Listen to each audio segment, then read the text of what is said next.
E se você pudesse deitar, agora, na grama macia do meu abraço, e apenas olhar para o céu? Você acha que eu esqueci de você? Eu, que pintei cada tom desse azul que te cobre, que criei o sol que te aquece e a brisa que te acalma. Eu sou a quietude que você busca, o lar para onde o seu espírito sempre pode retornar. Eu sou a testemunha silenciosa de cada lágrima, de cada anseio, de cada suspiro profundo que você soltou. Eu vi sua força, mesmo quando você se sentia frágil. Eu senti sua dor, mesmo quando você tentava escondê-la. Você nunca esteve só. Nunca.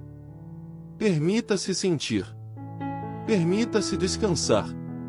Meu amor não tem fim, e ele te envolve completamente, agora. Apenas esteja.